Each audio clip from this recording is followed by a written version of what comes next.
Kelurahan Kanigoro pada Jumat pagi hari ini. Halo, selamat pagi sahabat Esther. Iya, selamat pagi sahabat Rere. Iya, apa kabar hari Jumat ini sahabat Iya, Esther? selalu semangat dan Semangat. alhamdulillah tetap sehat. Alhamdulillah, oke. Iya. Ini kira-kira pagi hari ini ada kegiatan apa nih di Kanigoro ini? Sepertinya terus aja ini kegiatannya. Iya, Banyak sekali. sahabat Rere, iya banyak sekali kegiatan yang harus kita laporkan, terutama di betul. kabar Kali Madiun, supaya warga Kota Madiun juga mengetahui apa saja yang ada di Kelurahan Kanigoro tentunya gitu sahabat Rere. Oke, baik. Iya. Ini untuk pagi hari ini apa ini kegiatan Iya. sahabat Esther? Ya, sahabat Rere, perlu saya laporkan di sini bahwa saat ini saya sedang berada di pelatihan pembuatan susu kurma oleh Ibu PKK RW 4 Kelurahan Kanigoro, yaitu di mana menurut penelitian susu kurma itu bisa memberikan nutrisi yang lengkap sehingga mampu menjaga imun tubuh, terutama di masa pandemi corona. Nah, tentunya manfaat susu yang beragam akan semakin lengkap dengan kehadiran kurma. Manfaat susu juga bisa dirasakan untuk kesehatan tulang, kandungan kalsium, vitamin D, fosfor, dan magnesium. Nah, sahabat Rere, saat ini saya juga bersama dengan Ibu Ketua Tim Penggerak PKK Kelurahan Kanigoro, yaitu Ibu Rifka Rina Sumiran, Ibu Ketua PKK RW 4 Kelurahan Kanigoro, Ibu Sukadi Kuku, dan bersama dengan Mbak Dian, sang pembuat susu kurma. Nah, ya sahabat Rere, saya akan bertanya terlebih dahulu kepada Ibu Ketua PKK RW 4 Kelurahan Kanigoro, Ibu Sukadi Kuku, yaitu apa yang melatar belakangi kegiatan pelatihan susu kurma terutama di warga RW 4 Kelurahan Kanigoro, Kecamatan Kartoharjo. Monggo Ibu Sukadi.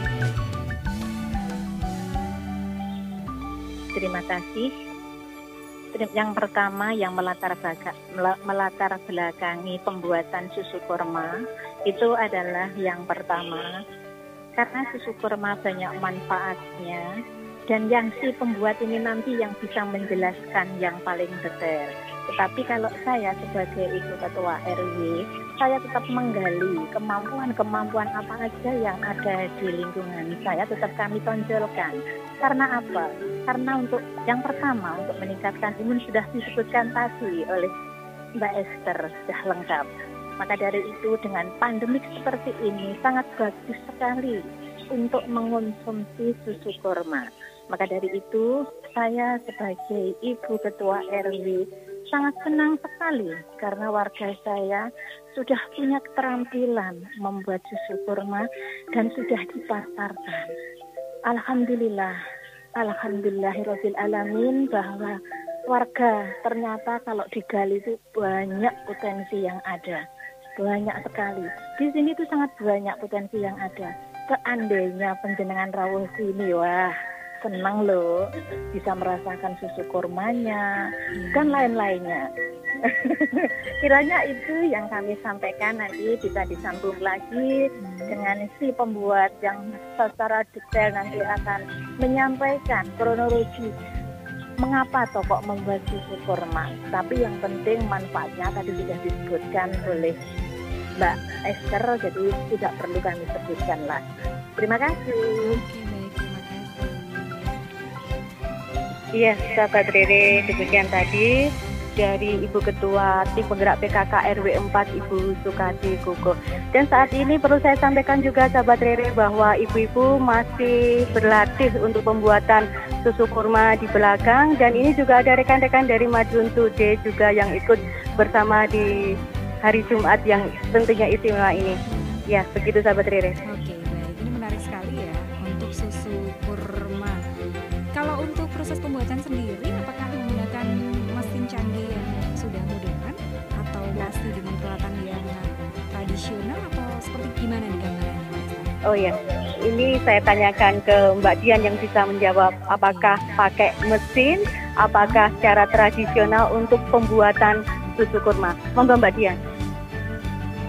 Terima kasih. Kali ini untuk pembuatan susu kurma itu memang kami tidak memakai mesin ya. Jadi bahannya hanya sederhana saja. Yang pertama itu susu sama kurma, kemudian blender. Jadi tidak memakai mesin karena memang kemampuan kami yang belum mencukupi untuk membeli mesin blender. Mungkin bisa kami jelaskan bahwa kami memang tidak sekaligus bisa membuat susu kurma seperti ini. Pastilah ada percobaan, ada trial and error, dan kemudian ketika kami konsumsi sendiri itu pasti juga ternyata karena banyaknya jenis kurma, jadi kami harus memilih kurma yang pas, itu yang bagaimana, jenisnya yang bagaimana, dan ternyata kurang lebih 1 tahun ini kami sudah menemukan jenis kurma yang cocok untuk susu kurma, yaitu yang jenis kolas. Jenis kolas kami pakai di sini, yang pertama, yang pasti teksturnya tidak terlalu keras dan tidak terlalu lunak. Kemudian untuk rasa manisnya itu juga pas. Jika dikonsumsi langsung mungkin terlalu manis, tetapi ketika sudah dicampur dengan susu, kami memakainya susu segar, itu ternyata pas. Nah, kemudian ketika kami memakai jenis kurma yang lain, itu memang satu, rasa manisnya mungkin ada yang kurang, ada juga yang terlalu manis. Nah, kemudian ketika mencoba kami pasarkan itu alhamdulillah responnya luar biasa. Dan memang karena keterbatasan kami, jadi kami saat ini untuk pendistribusiannya atau mungkin untuk marketingnya hanya melalui media sosial aja. Yang pertama yaitu via Instagram, kemudian ada Facebook dan juga via WA. Itu mungkin dari kami. Oke. Ibu, ini mau tanya, kalau untuk susu sendiri, susu yang digunakan apakah susu segar atau susu yang sudah ada di toko atau susu yang gimana, Bu? Iya. Kami di sini memakai susu segar yang notabene lebih ekonomis ya, harganya lebih ekonomis. Tetapi jika mungkin masyarakat ingin mengkonsumsi secara langsung, jika mungkin ragu-ragu apakah susu murni yang dibeli ini murni benar-benar susu atau sudah ada campuran air atau mungkin ada campuran santan, itu lebih baiknya dipersilakan untuk memakai susu kemasan. Tetapi yang jelas dari segi rasa itu kami pernah mencoba, kalau orang Jawa bilangnya agak enek. Jadi perbedaan di situ. Kalau susu segar, susu sapi segar murni itu dia lebih fresh, lebih segar. Demikian yang bisa saya jelaskan mungkin. Iya, kalau misalnya ada yang pengen bikin di rumah gitu, kira-kira apa aja nih yang mesti disiapkan ini? Selain hanya kurma ataupun susunya aja. Dan biasanya untuk produk ini tahannya berapa lama, Bu? Untuk produknya ini kami memang begitu kami proses, itu kami masukkan ke dalam freezer. Jadi itulah mungkin perlakuan susu itu memang harus luar biasa. Ketika kami taruh di lemari es biasa, itu mungkin warnanya agak menguning. Kemudian ditaruh di freezer itu mungkin kolostrumnya ya itu yang atau lemaknya itu dia akan lebih terangkat, lebih berminyak. Sebenarnya tidak apa-apa, itu kualitasnya masih bagus. Dan yang mungkin masyarakat kurang paham tentang perlakuan susu, ketika sudah berwarna kuning langsung dibuang itu karena sudah biasanya basi. gitu. Sebenarnya tidak. Soalnya takut kalau basi, Bu, kalau sudah warna kuning. Nah itu dia yang kami juga pernah bertanya-tanya kepada produsen susu yang ada di Lungus ya, yang ada di Kari itu. Ini susunya kok kuning seperti tidak apa-apa, ternyata memang karena proses pemerasan susu itu ada yang pagi, ada yang siang. Nah ketika pagi mungkin masuk ke Kota Madiun kan sudah agak lama, jadi prosesnya mungkin sudah agak kuning, itu ternyata tidak apa-apa, itu masih bagus. Nah kami di sini untuk tahan lamanya karena memang tidak memakai pengawet, jadi bisa langsung dikonsumsi. Jika dimasukkan ke dalam freezer kurang lebih tahan dalam waktu 3 minggu. 3 minggu, wow, cukup lama ya. Tapi di freezer ya, Bu, ya, untuk penyimpanannya ya? Harus di freezer ya? Iya, harus di freezer memang. Kalau di suhu ruangan bisa tahan sampai? Kalau misalkan di suhu ruangan itu dipastikan terlebih dahulu bahwa susu tersebut ketika masih hangat jangan ditutup. Jadi ketika diproses kan di blender itu susunya dalam keadaan suhu ruangan. Kemudian bisa dikonsumsi ketika blendernya pagi sampai dengan siang, itu sudah sampai sore lah itu bisa dikonsumsi. Oke, untuk kemasannya, Bu, saat ini menggunakan kemasan yang seperti apa ini? Kami di sini kemasannya ada 3 macam, jadi ada 250 ml, ada yang setengah liter, 500 ml, sama 1 liter. Oke. Dan otomatis kalau memang mungkin dalam keluarga besar itu lebih baiknya bisa beli langsung 1 liter, jadi lebih ekonomis karena masih ada potongan harga di sana. Per liternya berapa, Bu? Kalau 1 liternya kami jual 35.000. 35.000 Sedangkan saja yang ya? untuk 250 ml itu 10.000 satu botol. Iya, ya, cukup terjangkau nih sahabat Suara Madiun, 35.000 sudah mendapatkan 1 liter susu kurma. Nah, untuk pembuatan susu kurma ini tentunya membutuhkan bahan baku. Nah, biasanya bahan bakunya ini didapat dari mana?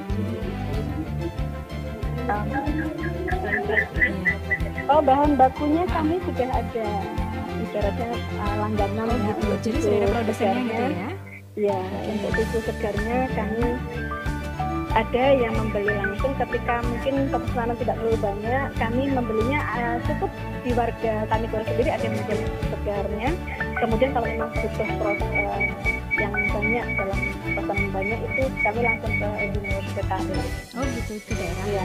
timur sana. Kalau misalkan untuk kurmanya mau nggak aja, misalkan warga Madiun ingin mengkonsumsi, silahkan membeli yang jenis sekolah itu di toko-toko yang menjual kurma pasti ada. Oke.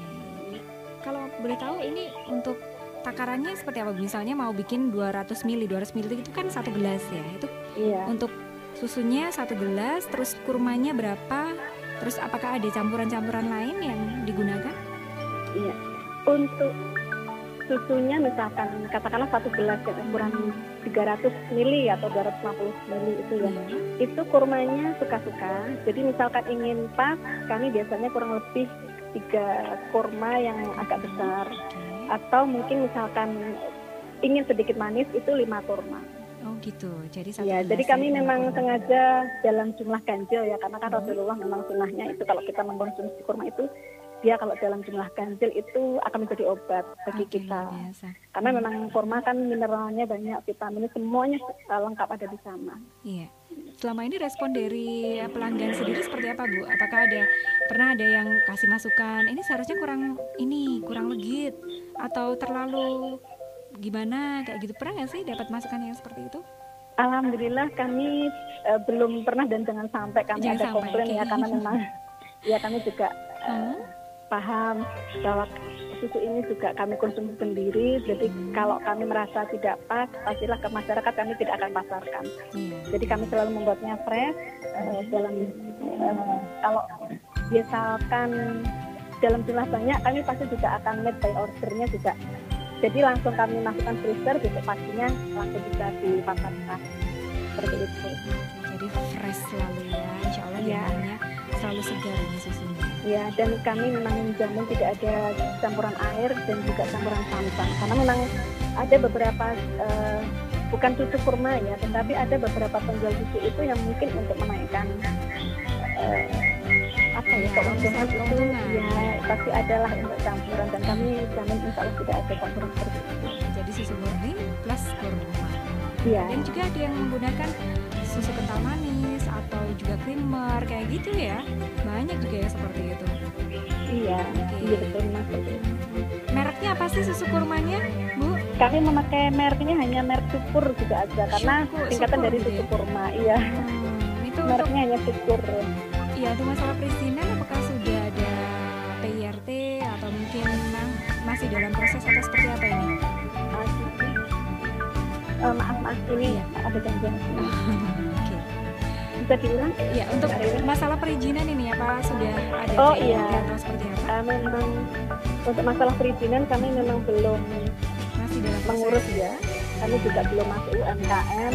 Jadi kami ini masih proses untuk penjajakannya, apakah ini layak dikonsumsi atau tidak, dan alhamdulillah respon dari masyarakat kan bagus. Ini memang kami yang nanti butuh dukungan dan support dari Ibu Penggerak PKK Kelurahan Kanigoro.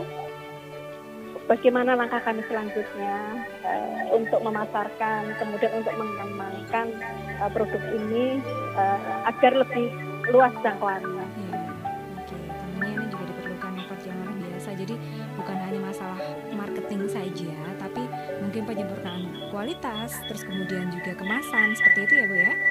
Ada kendala nggak sih Bu pada saat proses pembuatan ini? Kalau kendala itu ada, jadi kami pernah ketika yang pertama, yang paling kami rasakan itu ketika Ramadan ya. Itu jumlah pesanannya kan lebih lebih banyak dari cukup. Jadi Oke. kami akhirnya kesusahan untuk mencari susu dan mencari kurmanya karena seperti yang mungkin diketahui bahwa kalau Ramadan itu kan banyak yang mencari kurma. Nah, kami pernah kehabisan stok kurma, akhirnya kami juga memberi secara online. Dan memang kalau memberi secara online itu kan harus berapa kardus gitu, dan itu ya alhamdulillah semua bisa teratasi dan Allah yang memudahkan semuanya itu. Oke, baik. Oke, mungkin kembali ke sahabat Esther. Iya, sahabat Rere. Ya. Iya, ini masih tetap berlangsung acara pelatihannya di ruang belakang. Ya, sahabat Rere, ini saya juga masih bersama dengan Ibu Ketua Tim Penggerak PKK Kelurahan Kanigoro, Ibu Rifka Rina Sumiran. Saya ingin bertanya harapan ke depan Ibu Ketua Tim Penggerak PKK dengan adanya pelatihan ini, khususnya untuk warga Kelurahan Kanigoro. Monggo, Ibu Sumiran.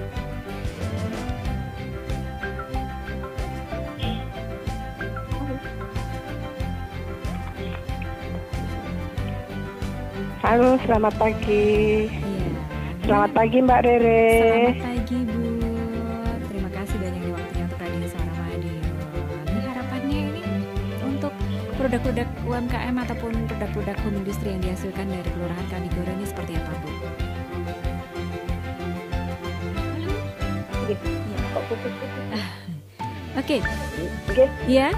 Bisa dengar suara? Sudah nyambung Mbak Rere. Oh iya, oke. Baik Ibu, ini harapannya. Ini harapan saya, kebetulan ini saya berada di tengah-tengah warga masyarakat Kelurahan Kanigoro yang sampai hari ini sangat kreatif sekali dan sangat berkreasi sekali, apalagi di masa pandemi ini Mbak Rere. Ternyata bila mana kami mau turun bersama warga ternyata luar biasa. Warga Kelurahan Kanigoro tidak mau berhenti. Semuanya pengennya berkreasi dan berkreasi. Sampai hari ini saya melihat khususnya di RW 08 ini aja mulai dari 04 ini aja di sini ada di meja depan saya ini mulai dari bank sampah, mulai dari bank sampah, dari daur ulang, dari koran, dari jajanan, dan dari susu. Ini aja bagi kami sangat menyepot, mendukung terutama kehadiran kami di sini diundang warga khususnya untuk mendukung kreasi warga di sini dan juga ini bisa mendukung khususnya Kelurahan Kanigoro. Baik Mbak Rere, harapan saya kepada masyarakat khususnya warga Kelurahan Kanigoro dengan banyaknya kreasi selama 1 tahun selama pandemi ini, mulai dari semua kegiatan warga yang dirumahkan ternyata luar biasa ini, terutama untuk susu kurma yang baru ini tadi saya rasakan bareng-bareng, ternyata rasanya luar biasa. Ini sudah 1 tahun Mbak Rere memproduksinya. Tadi sudah dikatakan sama Ibu bahwa prosesnya ternyata terlalu memakan waktu juga, tapi hari ini sudah luar biasa rasanya. Mudah-mudahan dengan harapan kami di sini, apa yang dilaksanakan, kegiatan apa yang dilaksanakan oleh warga ini, harapan saya bisa go di Indonesia dan juga go internasional. Karena ini kalau merasakan susu kurma di sini imunnya sangat luar biasa gitu. Terus ditambah lagi rasanya ini mantap sekali. Mudah-mudahan dengan kehadiran kami di sini, saya berharap sama warga semuanya bisa kedepannya tambah lancar, tambah dikenal masyarakat hasil jerih payah yang selama ini butuh proses. Ini harapan kami mulai hari ini, mudah-mudahan dengan diliput Mbak Rere, susu kurma bisa go. Ini Mbak Rere khususnya juga kepada yang lain yang berkreatif, mulai dari jajanan, mulai dari jamu, mulai dari keterampilan. Mudah-mudahan ini selalu semangat ibu-ibunya dan selalu berkreasi, tetap kreasi, bisa menunjukkan yang terbaik untuk warga Kelurahan Kanigoro bersaing dengan kelurahan-kelurahan yang lain. Ini harapan kami, Mbak Rere. Oke, baik. Ini aja yang bisa saya sampaikan kepada liputan ini dan khususnya kepada warga masyarakat yang saat ini bersama-sama dengan kami. Tetap pertahankan semangat kalian demi menambah income keluarga untuk bisa membantu pemasukan uang di keluarganya demi anak-anaknya nanti. Terima kasih. Ya, terima kasih. Dari kami, Ketua Tim Penggerak PKK Kelurahan Kanigoro. Selamat pagi. Selamat pagi, terima kasih Bu. Iya, demikian sahabat Rere yang bisa saya reportasekan pada saat ini di pelatihan pembuatan susu kurma RW 4 Kelurahan Kanigoro, Kecamatan Kartoharjo, Kota Madiun. Terima kasih sahabat Rere. Iya, terima kasih banyak sahabat Esther untuk informasinya. Terima kasih. Baik. Oke, terima kasih banyak untuk sahabat Esther informasi yang dihadirkan di program Kali Madiun, kabar lingkungan Kota Madiun hari ini. Semoga menjadi harapan dari warga Kelurahan Kanigoro bisa terwujud ya. Susu kurma, kayaknya enak ini. Baik sahabat, tetap semangat di 93 FM LPPL Radio Suara Madiun. Kita ikuti kembali acara selanjutnya. Kali Madiun dipersembahkan oleh 93 FM LPPL Radio Suara Madiun.